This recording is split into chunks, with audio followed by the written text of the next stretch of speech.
Hello दोस्तों, नमस्कार। स्वागत है आप सभी का आपके अपने YouTube channel home study plus पर। साथियों, यह वीडियो उन सभी विद्यार्थियों के लिए इंपॉर्टेंट होने वाला है जो आरआरसी ग्रुप डी, एनटीपीसी या फिर सीआईएसएफ हेड कांस्टेबल मिनिस्ट्रियल या यूपी पुलिस की तैयारी कर रहे हैं। उन सभी विद्यार्थियों के लिए यह वीडियो बहुत ही इंपॉर्टेंट होने वाला है। साथियों, इस वीडियो में आज हम बात करेंगे टॉप 100 क्वेश्चन जो कि साइंस के हैं, भौतिक विज्ञान में टॉप 100 क्वेश्चन को आज हम बात करेंगे।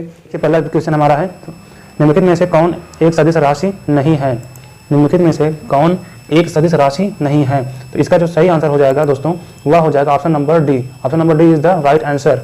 और इसमें जो आपका पहला ऑप्शन है, संवेग, वेग और कोणीय वेग, ये तीनों राशियां जो हैं यह एक सदिश राशि होती हैं। अब बात आपके माइंड में एक प्रश्न उठ रहा होगा कि सदिश राशियां क्या हैं और अदिश राशि क्या है। तो सबसे पहले मैं आपको बता देना चाहता हूं कि सदिश राशियां क्या होती हैं। तो सदिश राशि वे भौतिक राशियां जिन्हें परिमाण और दिशा दोनों की आवश्यकता होती है, उन्हें हम सदिश राशि कहते हैं।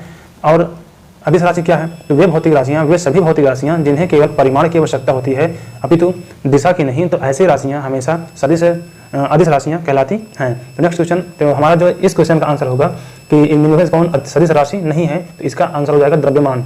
तो यानी कि option number D is the right answer. चलिए नेक्स्ट क्वेश्चन की ओर बढ़ते हैं। नेक्स्ट क्वेश्चन हमारा कह रहा है, निम्न में से कौन सी सदिश राशि है? जैसा कि आपको ऊपर हमने बताया भी कि हमारा जो वेग है, संवेग है, कोणीय वेग है, ये सभी भौतिक राशियां सदिश राशियां कहलाती हैं। तो इसमें आपका option number A is the right answer. यानी वेग आपकी सदिश राशि है, बाकी जो समय है, द्रव्यमान है, लंबाई है, ये तीनों भौतिक राशियां अदिश राशि कहलाती हैं। नेक्स्ट क्वेश्चन को बढ़ते हैं। क्वेश्चन नंबर 3 है हमारा, कह रहा है कि ऊष्मा का एसआई मात्रक है। तो आपको पता होना चाहिए कि ऊष्मा का एसआई मात्रक जूल होता है। याद रखिएगा, भूलिएगा नहीं, ऊष्मा का एसआई मात्रक जूल होता है। ये सभी फ्रेंड्स, ये सभी ऐसे क्वेश्चन हैं जो कि एग्जाम में बार बार मोस्टली रिपीटेड होते हैं। ऐसे क्वेश्चन ये हमारा है जो कि बार बार एग्जाम में पूछे जाते हैं। सॉरी। नेक्स्ट क्वेश्चन है हमारा, अच्छा यहाँ पर बात हुई है मात्रक की। तो आपका जो वाट होता है ये शक्ति का मात्रक है, एम्पियर जो है ये विद्युत धारा का मात्रक है, और न्यूटन जो है हमारा बल का एसआई मात्रक है। नेक्स्ट क्वेश्चन की बात करते हैं, कार्य का मात्रक है। क्वेश्चन नंबर 4 कह रहा है कि कार्य का मात्रक है। तो कार्य का मात्रक डिफरेंस याद रखिएगा, जूल होता है। कार्य का मात्रक क्या होता है? जूल। और नेक्स्ट जो ऑप्शन है हमारे, ऑप्शन में बी जो न्यूटन लिया गया है, ये है हमारा बल का मात्रक। डाइन जो है ये सीजीएस पद्धति में बल का मात्रक डाइन होता है, और वाट हमारा जो है ये शक्ति का मात्रक है।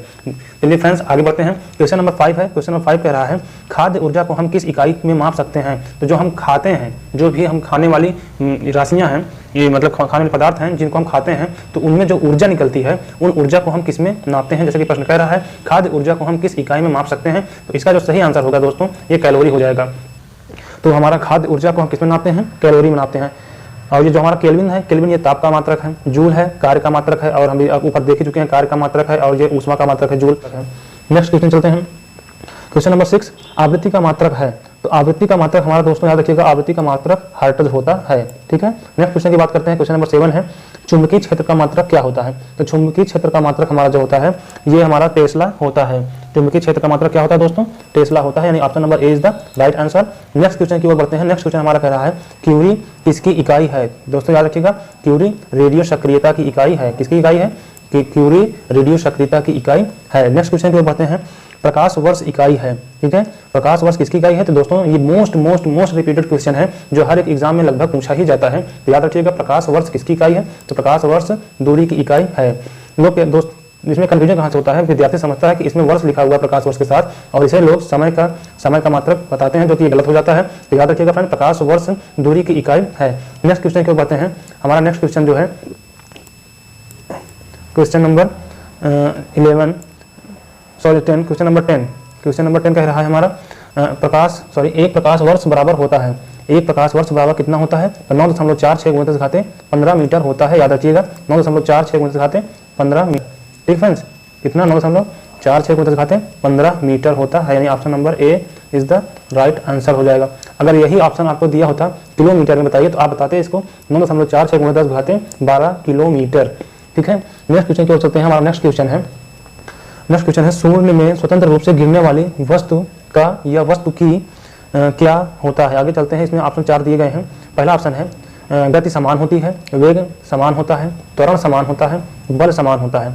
ठीक है। तो याद रखिएगा, शून्य में स्वतंत्र रूप से गिरने वाली वस्तु का त्वरण समान होता है। शून्य मतलब जहाँ पे वायु बिल्कुल भी ना हो। नेक्स्ट क्वेश्चन की बात है। क्वेश्चन नंबर 12 है हमारा। क्वेश्चन नंबर 12 कह रहा है, एक समान वृत्तीय गति में, अब ऑप्शन 4 दिए गए हैं, चारों ऑप्शन से हम छांट कर इसका आंसर करेंगे। क्या समान होता है, क्या अचर होता है, क्या चर होता है? तो जैसा कि 12वां क्वेश्चन है, एक समान वृत्तीय गति में चाल और वेग दोनों अचर रहते हैं, चाल और वेग दोनों चर रहते हैं, चाल चर एवं चाल चर और वेग अचर रहते हैं, चाल अचर और वेग चर रहते हैं। तो इसका जो सही आंसर हो जाएगा, एक समान वृत्तीय गति में चाल अचर और वेग चर रहते हैं। नेक्स्ट क्वेश्चन को बताते हैं, क्वेश्चन नंबर 13 है हमारा, रॉकेट का ऊपर जाना किस सिद्धांत का कार्य करता है, किस सिद्धांत पर कार्य करता है? तो ये आप याद रखिएगा, संवेग संरक्षण का नियम है, जिसमें बताया गया है कि रॉकेट ऊपर जाता है तो यह किस सिद्धांत पर कार्य करता है? संवेग संरक्षण सिद्धांत पर कार्य करता है। नेक्स्ट क्वेश्चन, क्वेश्चन नंबर 14 है, वस्तु की मात्रा बदलने पर अपरिवर्तित रहता है। अगर वस्तु की मात्रा में परिवर्तित कर दिया जाए तो क्या परिवर्तित नहीं होगा? इसका मतलब ये है, आयतन की मात्रा अगर वस्तु की मात्रा हम परिवर्तित कर दें तो क्या परिवर्तित रहेगा? घनत्व होगा। क्या होगा? घनत्व। किसी भी पदार्थ को हम कितना भी कम कर दें लेकिन उसका जो डेंसिटी होगी वो हमेशा एक बैलेंस में ही रहेगी, बराबर ही रहेगी। क्वेश्चन नंबर 15 है, क्वेश्चन नंबर 15 कह रहा है हमारा, देखते हैं, न्यूटन की गति का प्रथम ये 15 नंबर है, न्यूटन की गति का प्रथम नियम क्या कहलाता है? तो न्यूटन का प्रथम नियम क्या कहलाता है? जड़त्व का नियम कहलाता है। नेक्स्ट क्वेश्चन, क्वेश्चन नंबर 16 कह रहा है, जल में तैरना न्यूटन की गति के किस नियम के कारण संभव है? तो जल में तैरना न्यूटन के तृतीय नियम के कारण हम लोग जल में तैर लेते हैं, यही संभव होता है। ठीक है। क्वेश्चन नंबर 17 कह रहा है, पृथ्वी के तल का पलायन वेग कितना होता है? पृथ्वी के तल का पलायन वेग कितना होता है? तो 11.2 किलोमीटर पर सेकंड होता है, यानी option number A is the right answer. चलिए नेक्स्ट क्वेश्चन को बताते हैं, क्वेश्चन नंबर 18 कह रहा है हमारा, क्वेश्चन नंबर 18 बोल रहा है, चाबी भरी घड़ी में कौन सी ऊर्जा होती है? चाबी भरी घड़ी में दोस्तों याद रखिएगा स्थितिज ऊर्जा होती है। नेक्स्ट क्वेश्चन को बताते हैं, क्वेश्चन नंबर 19, क्वेश्चन नंबर 19 कह रहा है, झूला झूलती कोई लड़की अगर खड़ी हो जाए तो उसका दोलन का आवर्तकाल क्या होगा? दोलन का आवर्तकाल पर क्या प्रभाव पड़ेगा? क्वेश्चन नंबर 19 है। तो अगर झूला झूलती कोई लड़की अगर खड़ी हो जाए तो उसका आवर्तकाल, दोलन का आवर्तकाल क्या हो जाएगा? कम हो जाएगा। ठीक है। नेक्स्ट क्वेश्चन को बताते हैं, क्वेश्चन नंबर 20, गहराई बढ़ने पर द्रव का दाब बढ़ता है। क्या होगा? द्रव का दाब बढ़ता है। अगर हम गहराई के अंदर चले जाएंगे तो द्रव का दाब हमेशा बढ़ता चला जाएगा, तो इसका मतलब है option number B is the right answer. Next question को बताते हैं, क्वेश्चन नंबर 21 क्या कह रहा है?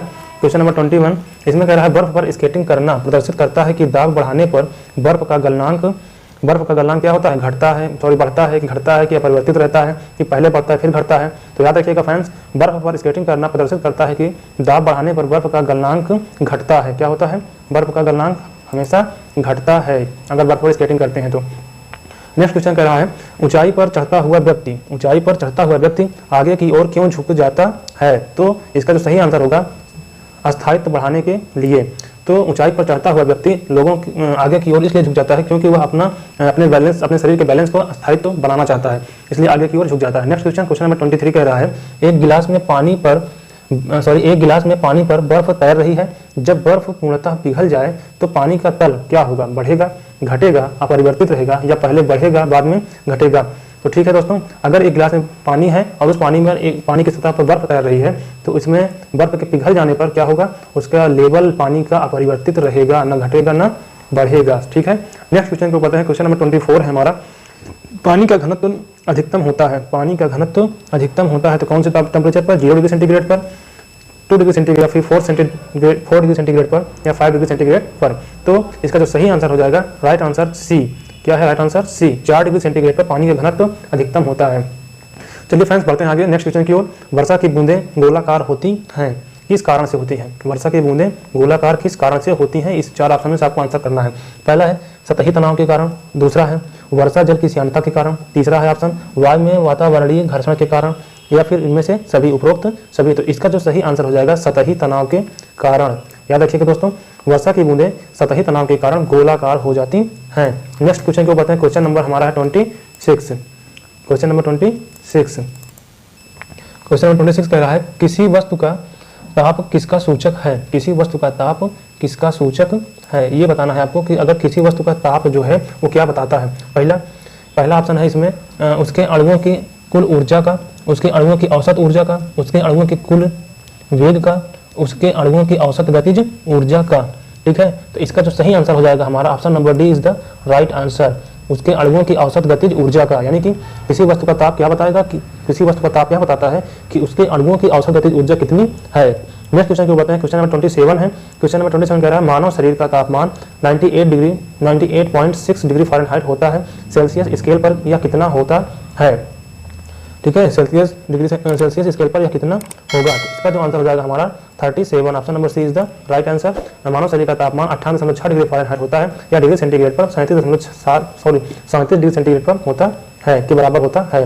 नेक्स्ट क्वेश्चन, क्वेश्चन नंबर 28, किस तापमान पर सेल्सियस और फ़ारेनहाइट तापमापियों के मान एक समान होते हैं। ये बताना है आपको इन चारों ऑप्शनों में से कि कौन सा ऐसा तापमान है जिसमें सेल्सियस और फ़ारेनहाइट का मान आपस में बराबर होता है। तो दोस्तों याद रखिएगा -40 डिग्री सेंटीग्रेड, कितना -40 डिग्री ये जो टेम्परेचर होता है ये डिग्री सेंटीग्रेड और फ़ारेनहाइट दोनों में बराबर होता है। क्वेश्चन नंबर 29, नेक्स्ट क्वेश्चन है हमारा 29। जल को 0 डिग्री सेंटीग्रेड से 10 डिग्री सेंटीग्रेड तक गर्म किए जाने पर उसका आयतन क्या होगा। लगातार बढ़ता है, लगातार घटता है, पहले घटता है फिर बढ़ता है, पहले बढ़ता है फिर घटता है। तो इसका जो सही आंसर हो जाएगा option number C is the right answer. पहले घटता है फिर बढ़ता है, यानी कि अगर हम जल को 0 डिग्री सेंटीग्रेड से 10 डिग्री सेंटीग्रेड तक गर्म कर दें तो पहले उसके आयतन में क्या होगा, आयतन उसका पहले घटेगा फिर बढ़ता है। ठीक है, अब नेक्स्ट क्वेश्चन की ओर चलते हैं। हमारा नेक्स्ट क्वेश्चन है क्वेश्चन नंबर 30 नंबर कह रहा है न्यूनतम संभव ताप है, जो टेम्परेचर है हमारा ये सबसे कम कितना होता है। तो याद रखिएगा फ्रेंड्स -273 डिग्री सेंटीग्रेड यह सबसे न्यूनतम ताप होता है। नेक्स्ट क्वेश्चन नंबर 31 कह रहा है किसी झील की सतह का पानी जमा हुआ है। ध्यान दीजिएगा, किसी झील की सतह का पानी जमा हुआ है, उस झील के अधा स्थल में जल का तापमान क्या होगा। अधा स्थल मतलब कि झील के तल के सबसे निचले तल पे जहाँ पे जमीन होगी वहाँ अधा स्थल पर तापमान क्या होगा। ध्यान रखिएगा, ऊपर का पानी जमा हुआ है, बर्फ बना हुआ है, तो उसके सबसे निचले हिस्से का तापमान क्या होगा। तो याद रखिएगा दोस्तों, सबसे निचले स्थल का तापमान हमारा हो जाएगा 4 डिग्री सेंटीग्रेड। याद रखिएगा option number D is the right answer. और इसी कारण से दोस्तों मछलियां भी जीवित रहती हैं झीलों के अंदर, कब, जब झील का पानी आपस में जमा हुआ होता है। Next question number 32, pressure cooker में खाना जल्दी पकता है क्योंकि। प्रेशर कुकर में खाना जल्दी पकता है क्योंकि ऑप्शन है क्वथन अधिक ताप पर होने लगता है, क्वथन कम ताप पर होता है, दाब स्थिर रहता है, उपरोक्त सभी। तो इस क्वेश्चन का जो सही आंसर होगा क्वथन अधिक ताप पर होने लगता है, अधिक ताप पर होने लगता है क्वथन। ठीक है, तो क्वथन अधिक ताप पर होने लगता है, इस कारण से खाना जल्दी प्रेशर कुकर में पक जाता है। क्वेश्चन नंबर 33 है हमारा। क्वेश्चन नंबर 33 क्या है, देखिए, उबलते जल की अपेक्षा भाप के जलने से, ध्यान दीजिएगा दोस्तों, क्वेश्चन नंबर 33 बहुत इंपॉर्टेंट क्वेश्चन है। उबलते जल की अपेक्षा भाप के जलने से अधिक कष्ट होता है क्योंकि उबलते जल की अपेक्षा भाप की गुप्त ऊष्मा क्या होती है। बताइए, कह रहा है कि अगर आप जल से जल जाते हैं, आप उबलते हुए जल से जल जाएं और एक जगह उसकी अपेक्षा भाप से आप जल जाएं तो उबलते जल की अपेक्षा भाप की गुप्त ऊष्मा क्या होगी बताना है। तो भाप की गुप्त ऊष्मा अधिक होती है जल की गुप्त ऊष्मा से, यानी कि option number B is the right answer. अब दोस्तों क्योंकि देखिए जो हमारा जल है, जल की विशिष्ट ऊष्मा होती है 80 कैलोरी प्रति डिग्री ग्राम। ठीक है, और जो भाप की गुप्त ऊष्मा होती है वो 536 कितना होती है, 536 कैलोरी प्रति ग्राम होती है। इसलिए भाप की गुप्त ऊष्मा जल की गुप्त ऊष्मा से अधिक होती है, जिस कारण से लोग भाप से अधिक जलते हैं। नेक्स्ट क्वेश्चन नंबर 34 कह रहा है निम्नलिखित में से किसकी विशिष्ट ऊष्मा सबसे अधिक है। ठीक है दोस्तों, तो जो अभी आपको बताया इन चारों ऑप्शन में से बर्फ है, बालू है, पानी है, लोहा है, इन चारों ऑप्शन के अकॉर्डिंग इन सभी चारों ऑप्शन में से किसकी गुप्त ऊष्मा सबसे अधिक है, तो पानी की गुप्त ऊष्मा सबसे अधिक है। ठीक है, नेक्स्ट क्वेश्चन की ओर चलते हैं। यदि गैस का आयतन स्थिर बनाए रखा जाए तो ताप के बढ़ने पर गैस का दाब क्या होगा, बढ़ेगा। Option number A is the right answer. Next question को चलते हैं। थर्मस फ्लास्क में ऊष्मा का क्षय रोका जा सकता है किस विधि से। थर्मस फ्लास्क में ऊष्मा का क्षय रोका जा सकता है किस विधि से। तो दोस्तों इसमें देखिए 3 विधियां दी गई हैं और एक ऑप्शन दिया इनमें से सभी। इन 3 विधियों में से किस विधि द्वारा ऊष्मा का क्षय रोका जा सकता है। पहला है संवहन से, दूसरा है विकिरण से, तीसरा है चालन से, चौथा है इनमें से सभी। तो इसका जो सही आंसर होगा दोस्तों, इसका सही आंसर हो जाएगा विकिरण से, यानी कि विकिरण से थर्मस फ्लास्क में ऊष्मा का क्षय को रोका जा सकता है। अब दोस्तों आपको पता होना चाहिए कि संवहन क्या है, चालन क्या है, विकिरण क्या है, ये क्या क्या विधियां होती हैं। तो चलिए स्टार्ट करते हैं। चालन क्या होता है इसके बारे में बताते हैं, चालन क्या है। तो देखिए दोस्तों, इस विधि में माध्यम के कण गति किए बिना ऊष्मा का स्थानांतरण करते हैं। समझिएगा, इसमें क्या होता है कि जैसे आपका लोहा गर्म होता है, तो लोहा गर्म होने में क्या होता है कि उसके जो कण हैं एक ही स्थान पर स्थित हैं और वो आपस में गति नहीं कर रहे हैं, फिर भी एक दूसरे के संपर्क में होने के कारण ऊष्मा का प्रवाह होता है। तो यह विधि किस विधि क्या कहलाती है, चालन विधि कहलाती है। नेक्स्ट है हमारा संवहन विधि। संवहन क्या होता है, इसमें संवहन विधि में जो पदार्थ के कण होते हैं ये एक स्थान से दूसरे स्थान पर गति करते हैं और एक स्थान से दूसरे स्थान पर गति करने के कारण गर्म होते हैं और ऊष्मा का प्रवाह करते हैं। इसलिए और ये संवहन क्या होता है, ये गैस और द्रव दोनों में ऊष्मा का स्थानांतरण करते हैं। समझ में आई दोस्तों बात। नेक्स्ट क्वेश्चन, और ये विकिरण क्या होता है। विकिरण जैसे कि आप देखिए जो सूर्य से पृथ्वी तक जो ऊष्मा स्थानांतरित होती है ये विकिरण विधि से ही होती है। नेक्स्ट क्वेश्चन चलते हैं। क्वेश्चन नंबर 37 कह रहा है कि निम्नलिखित द्रवों में कौन सा ऊष्मा का बहुत अच्छा चालक है। निम्नलिखित द्रवों में कौन सा ऊष्मा का बहुत अच्छा चालक है, यानी कि ऊष्मा किसमें ज़्यादा प्रवाहित होगी। तो आपका इसका जो ऑप्शन सही है वो ऑप्शन नंबर ए है, क्या है, पारा। पारा जो है आपका, ये पारे में ऊष्मा बहुत तेजी से मतलब अच्छा चालक है ये पारा ऊष्मा का। नेक्स्ट क्वेश्चन चलते हैं, अच्छे उत्सर्जक अच्छे अवशोषक होते हैं, यह नियम किसका है? पहला है स्टीफन का नियम, दूसरा है न्यूटन का नियम, तीसरा है बर्नौली का नियम और चौथा है किरचॉफ का नियम। तो दोस्तों याद रखिएगा, अच्छे उत्सर्जक अच्छे अवशोषक होते हैं, यह किरचॉफ का नियम है। किसका नियम है? किरचॉफ का नियम है और इसका option number D is the right answer. याद रखिएगा दोस्तों, अच्छे उत्सर्जक अच्छे अवशोषक होते हैं, यह किरचॉफ का नियम है। नेक्स्ट क्वेश्चन, क्वेश्चन नंबर हमारा 39 है। 39 क्वेश्चन में क्या है? पहला क्वेश्चन 39 क्वेश्चन बोल रहा है, निम्नलिखित में से कौन ऊष्मा का सबसे अच्छा सुचालक है? निम्नलिखित में से कौन ऊष्मा का सबसे अच्छा सुचालक है? तो इसका जो सही आंसर हो जाएगा आश्रित पानी। क्या हो जाएगा? आश्रित पानी। आश्रित पानी जो है ये ऊष्मा का सबसे अच्छा चालक माना जाता है। नेक्स्ट क्वेश्चन, क्वेश्चन नंबर 40 है, ध्वनि की चाल अधिकतम होती है, किसमें होती है? वायु में होती है, निर्वात में होती है, जल में होती है, ठोस में होती है।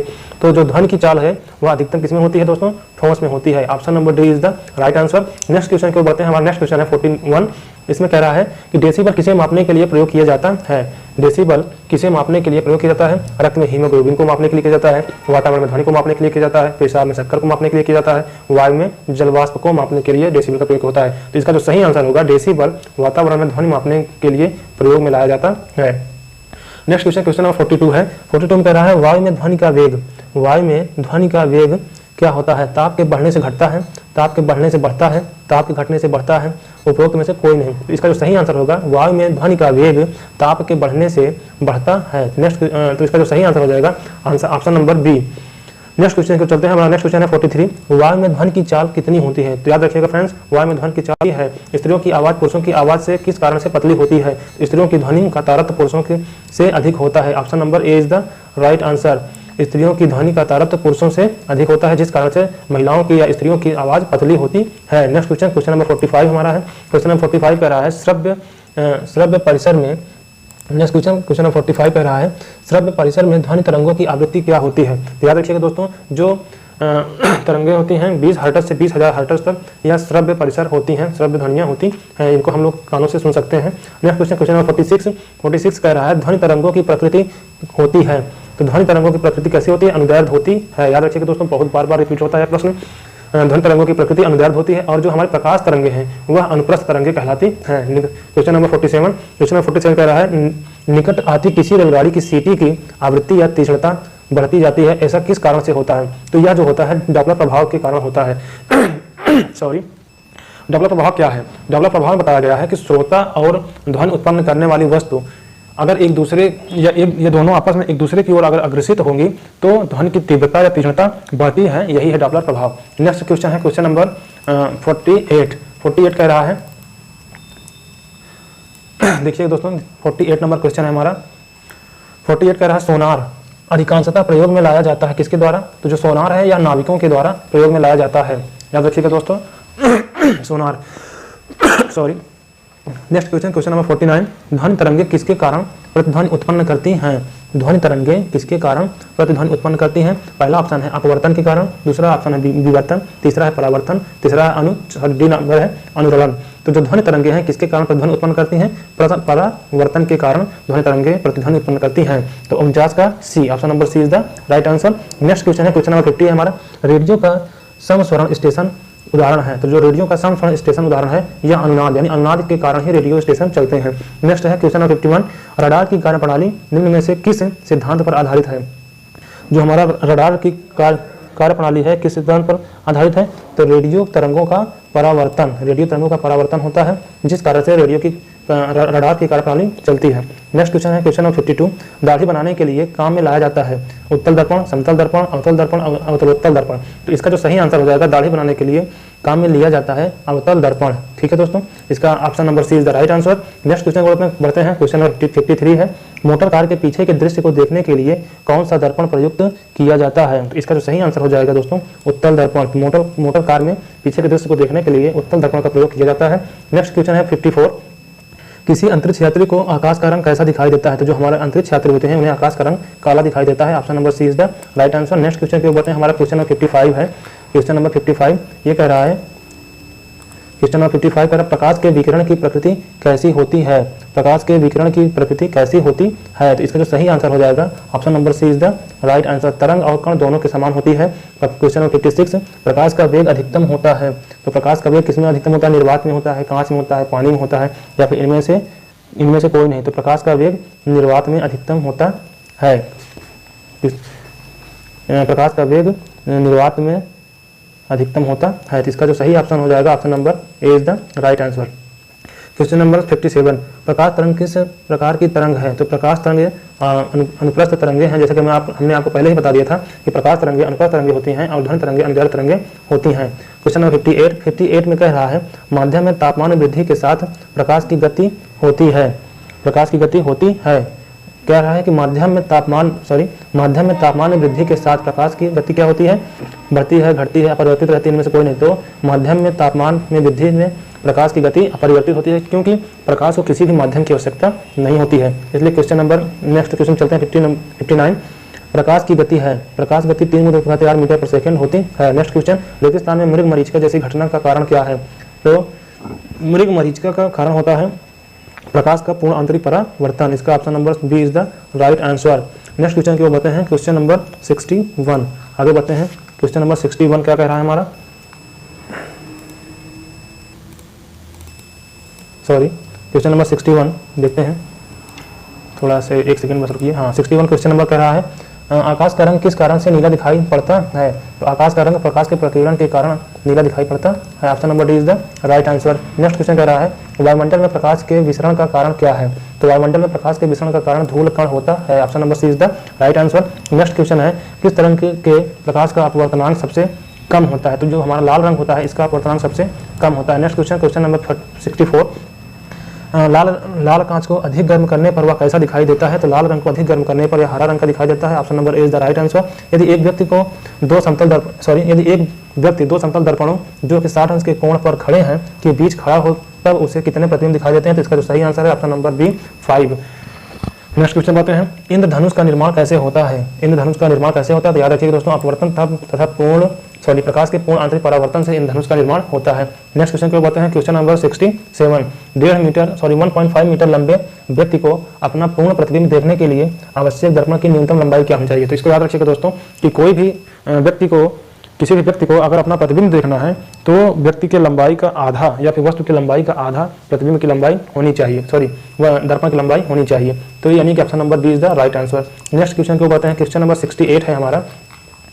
क्वेश्चन नंबर 68 कह रहा है दूर की वस्तुओं को निरीक्षण करने के लिए किस प्रकाशिक यंत्र का उपयोग किया जाता है, सरल सूक्ष्मदर्शी, संयुक्त दूरदर्शी, इलेक्ट्रॉन माइक्रोस्कोप या फिर दूरदर्शी। तो याद रखिएगा फ्रेंड्स दूर की वस्तुओं का निरीक्षण करने के लिए दूरदर्शी का इस्तेमाल किया जाता है। Option number D is the right answer. Next question को बताते हैं क्वेश्चन नंबर हमारा 69 है। 69 में कह रहा है निकट दृष्टि दोष से पीड़ित व्यक्ति के चश्मे में प्रयोग किया जाता है, तो जो निकट दृष्टि दोष से पीड़ित व्यक्ति होता है उसके चश्मे में कौन सा लेंस इस्तेमाल होता है, तो याद रखिएगा दोस्तों अवतल लेंस का इस्तेमाल होता है। Option number B is the right answer, अवतल लेंस। क्वेश्चन नंबर 70 है तड़ित चालक बनाए जाते हैं, तड़ित चालक बनाए जाते हैं, तो तड़ित चालक तांबे के बनाए जाते हैं। Option number B is the right answer. Next question है बिजली के बल्ब का फिलामेंट किसका बना होता है, तो टंगस्टन का बना होता है। टंगस्टन यह एक धातु है और इसका प्रतीक क्या होता है दोस्तों, इसका प्रतीक W होता है। टंगस्टन का प्रतीक W होता है और 74 इसका परमाणु क्रमांक होता है। कितना होता है 74। नेक्स्ट क्वेश्चन को बताते हैं हमारा। नेक्स्ट क्वेश्चन नंबर 62 कह रहा है कि निम्नलिखित में से कौन सा पदार्थ विद्युत का सबसे अच्छा चालक है, विद्युत का सबसे अच्छा चालक क्या होता है, चांदी होता है। Option number is the right answer. Next question को बताते हैं question number 73। Question number 73 question हमारा कह रहा है कि फ्यूज तार की विशेषता होती है, तो जो फ्यूज तार होता है हमारा इसका उच्च प्रतिरोध होता है और निम्न गलनांक होता है, इसलिए option number C is the right answer. Next question की ओर बढ़ते हैं क्वेश्चन नंबर 74 बिजली के फ्यूज का तार किससे बना होता है, तो बिजली के जो फ्यूज तार होता है ये टीन और शीशे के मिश्र धातु से बना होता है। Option number D is the right answer. Option number D is the right answer. Next question को बढ़ते हैं क्वेश्चन नंबर 75 एक कार बैटरी में प्रयुक्त विद्युत अपघट्ट होता है, जो कार की बैटरी होती है उसमें कौन सा विद्युत अपघट्ट होता है, तो उसमें सल्फ्यूरिक अम्ल होता है। Option number B is the right answer. Next question को बढ़ते हैं। नेक्स्ट क्वेश्चन हमारा है 76 कह रहा है शुष्क सेल है, जो शुष्क सेल होता है दोस्तों यह एक प्राथमिक सेल भी होता है, यानी शुष्क सेल को प्राथमिक सेल भी कहते हैं। अब प्राथमिक सेल क्या होता है, तो ध्यान दीजिएगा दोस्तों प्राथमिक सेल ऐसे सेल जिनमें आवेशों को पुनः चार्ज ना किया जा सके। प्राथमिक सेल कहलाते हैं, जैसे कि हमारी टार्च की बैटरी हो गई, ये हमारा प्राथमिक सेल होता है। द्वितीयक सेल होता है जिसमें विद्युत बैटरी को दोबारा से आवेशित किया जा सकता है। जैसे इन्वर्टर जो घरों में लगा हुआ होता है, उसमें जो बैटरी कनेक्ट रहती है, वह बैटरी द्वितीयक सेल की श्रेणी में आती है।